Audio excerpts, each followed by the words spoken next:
Esta semana vamos começar por recordar que no dia 10 de setembro, Vênus entrou em Escorpião. Ok, Vênus em Escorpião fala-nos de sensualidade, obviamente, é go-to, é aquela palavra que nos ocorre logo quando Vênus, que representa o desejo, Escorpião, que representa tudo aquilo que é intenso, que é profundo, que é para além do óbvio. Sensualidade. Não sensualidade na sua mais básica forma, mas sensualidade nos detalhes, sensualidade na entrega, sensualidade na recolha de informação que nós conseguimos do outro através da intimidade, ok? Então falamos também, obviamente, de um grande desejo de descobrir, de investigar, numa energia mais baixa, necessidade de controlo, de poder, de alguma maneira de tentar manobrar as rédeas de uma determinada situação. E este desejo de controlar e que as coisas sejam feitas à tua maneira, se és escorpião vais senti-lo com muita intensidade, mas não te preocupes porque se és escorpião também vais ser atingido. Ok. Dia 10. Entra Vênus em Escorpião. No dia 14 temos um Sol, que ainda está em Virgem, a fazer uma oposição a Neptuno retrógrado em Peixes. Bem, Neptuno está em casa, ele já está retrógrado há algum tempo. E, na verdade, esta oposição, se o Sol em Virgem quer organizar, quer dar luz a uma determinada área da nossa vida que precisa de ser posta em ordem, este Neptuno em Peixes é tipo a máquina de fumo, mas como estamos a falar retrógrado, ou tem a ver com pessoas ou situações do passado, ou é um processo muito nosso, muito interno. É uma organização interna que está meio que confusa, não sabemos por onde é que devemos de começar, não sabemos se sim ou se não, não sabemos quando ou como, existe um grande embaralhamento. Então esta oposição traz precisamente essa sensação de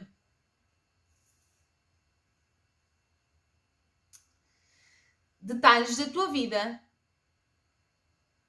que tu querias organizar, mas que há informação que te escapou. Ou há conversas, situações, possibilidades que tu idealizaste e que na realidade não vão acontecer assim, ou porque não te passaram a informação toda, ou porque tu não tentaste angariar a informação toda, ou porque tu na tua cabeça criaste expectativas que não foram correspondidas.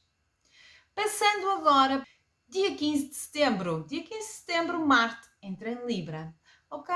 Então, Marte, que é a ação, em Libra, balança, que é o equilíbrio, parece um bocadinho contraditório. Mas, na verdade, Marte em Libra está meio que desajustado. Então ele não tem a sua típica força. Aqui é um Marte que luta para conseguir o equilíbrio, para conseguir ajudar todas as alminhas, para conseguir de alguma maneira que todas as pessoas fiquem confortáveis no sítio onde estão, nas relações que têm, nas parcerias que querem desenvolver. É um Marte muito suavizado, ok? É assim uma coisa mais mellow. Tipo aquelas músicas de elevador. Isso. Agora, detalhe interessante. Marte em Libra, balança, Vênus em Escorpião. Estão trocados. Marte é o antigo regente de Escorpião e Vênus é o regente de Libra, balança. E nesta troca existe a percepção de que é quase como se eles estivessem em casa. As suas energias, de alguma maneira, estão potenciadas para aquilo que é os seus afazeres desta semana. Ok? Apesar de Marte estar debilitado em Libra, em balança, ele está a ser apoiado por um Vênus que está em Escorpião e que está a desejar, a ter densidade, a ter poder, a ter força, a necessitar de controlo. Então existe aqui um upgrade neste... É como se Marte tivesse partido a perna, mas Escorpião lhe tivesse dado uma muleta, ok? Mais ou menos isso. Ou pelo menos posto a tala na perna. Ok. Dia 17 de setembro, temos Vênus em Escorpião em quadratura a Saturno retrógrado em Aquário. Então, Vênus em Escorpião quer sensualidade, controle, poder, tomar as rédeas da situação, que as coisas sejam feitas à sua maneira. Saturno em Aquário. Avaliar estruturas, devem-se manter ou não devem, as que não precisamos, deixa ruir, deixa transformar. Esta quadratura, que é uma energia não muito favorável, que indica que existe alguma resistência na imposição da energia, traz-nos aqui a sensação de que há uma história que era suposto ter acontecido de uma determinada maneira, mas que na realidade a resistência que vem do outro lado em não abalar estruturas e em não querer ceder. Como é que eu explico isto? Vou dar um exemplo que é mais fácil, ok? A esposa combinou, marcou tudo, passar o fim de semana fora, está reservado o hotel, o restaurante, a massagem, tudo. Surpresa!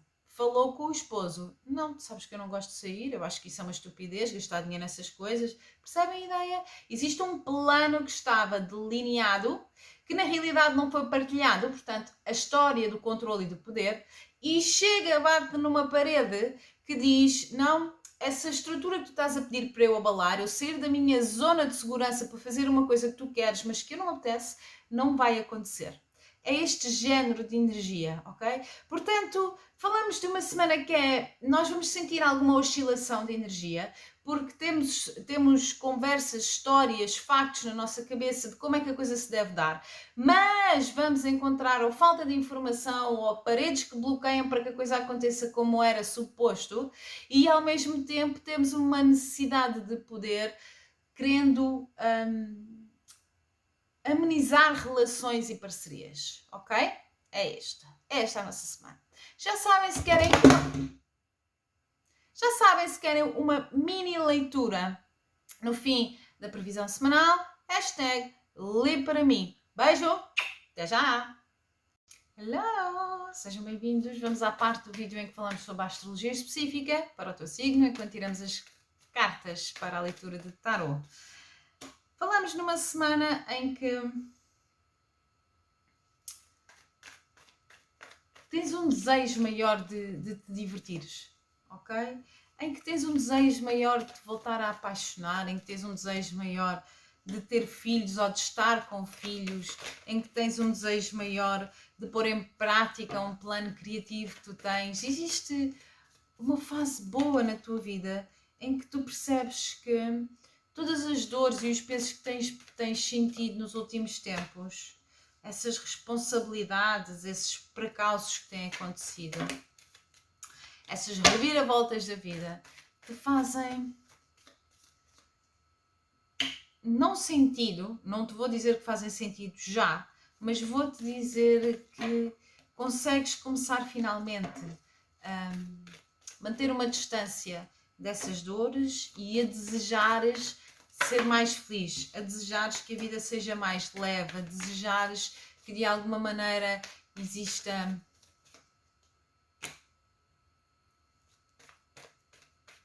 paixão, que exista criatividade, que exista sorrisos, que exista diversão. Além disso, é uma boa altura também para quem está a pensar remodelar a casa, fazê-lo, ok? Ou se existe necessidade de ajuda com pais ou com pessoas que sejam dependentes, também é uma boa altura de tu dares um passo nesse sentido de poderes ajudar, ok? Página de copas no fundo do baralho, cá está a tua energia, precisamente neste sentimento de, ok, esta é a nova fase da minha vida, ok? Eu tenho que perceber que não vale a pena estar a sofrer mais com o que se passou ou deixou de passar.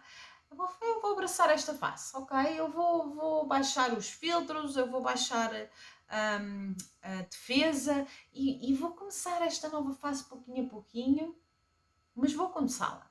Já chega de empatar tempo. 10 de paus, 8 de espadas, no modo como tu te sentes. Engraçado, estas duas cartas saíram precisamente nesta posição para Gêmeos, salvo erro.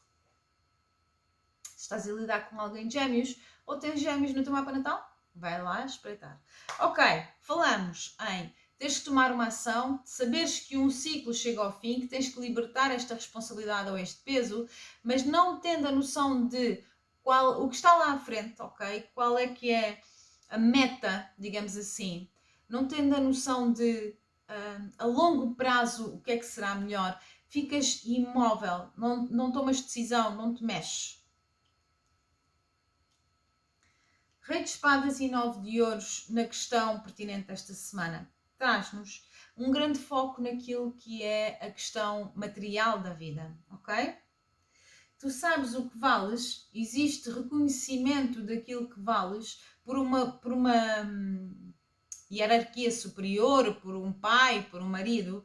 O reconhecimento daquilo que te vales, no entanto, já te deu muito trabalho, tu já suaste muito para chegares onde chegaste. E pode-te parecer que o reconhecimento até é pequeno, ok? Fica aqui este detalhe. Mas a verdade é que a tua noção é que tu tens mais capacidade para além daquilo que estás a fazer ou a desenvolver agora. E essa capacidade, efetivamente, não está a ser reconhecida ou utilizada. A justiça e o 6 de paus trazem nas energias do passado algumas questões legais que podiam estar pendentes para que tu te sentisses plenamente feliz ou que pudesse ir a caminho da tua felicidade, mas traz muito a noção de esperar pelo timing certo para tomar um passo, para ser feliz, para celebrar, ok? O Rei de Copas e o Pajem de Espadas no momento presente. Bem, alguns de vocês podem estar em confronto com filhos, podem ter questões aqui pendentes com filhos, de alguma maneira esta criança está numa fase meio que mais rebelde e com diferenças mentais e maneira de ver e de comunicar a vida do que tu. Mas, para quem não tem crianças, falamos aqui na percepção de que este sou eu na minha estabilidade, naquilo que eu sei, naquilo que eu já passei, naquilo que são as minhas zonas de segurança, versus este sou eu nas coisas que eu quero construir, que não tenho certeza como é que se constroem, que não tenho segurança porque nem sequer tenho histórico, mas que também é muito interessante para mim. Agora, as duas versões parece que não podem coexistir ao mesmo tempo. Ou escolhes uma, ou escolhes outra. Ou ficas na zona de segurança, ou então tens que desenvolver essa capacidade de arriscar. O Diabo e o Ermita falam-nos nos próximos 2 a 3 meses, são 2 arcanos maiores, mudanças a longo prazo, ok? O Ermita é a energia de Virgem, o Diabo é a energia de Capricórnio. E então trazem-nos aqui a percepção de que vais passar uma fase que, ao navegares sozinho por este caminho, ao permitir-te ir numa autodescoberta, desenvolver-te espiritualmente, libertar-te das questões mundanas, das necessidades de aprovação, da necessidade de dinheiro, percebes? Ao fazeres esta caminhada sozinho, existe zonas de sombra tuas que vêm ao de cima. Existem velhos amigos, velhos conhecidos, velhas dores que aparecem e que te tentam puxar o pé e desencaminhar do sítio onde tu estás, dessa paz interior que tu estás a tentar corrigir. Mas percebe que estas zonas de sombra que te vêm para confrontar são precisamente para que tu as ultrapasses, para que tu as confrontes e as ultrapasses, não é? Quando nós colocamos um foco numa zona de sombra, uma luz, ela deixa de ser sombra, não é? Portanto, é isso que se pede. Não temais, siga em frente e não baixes os braços, ok? Beijo.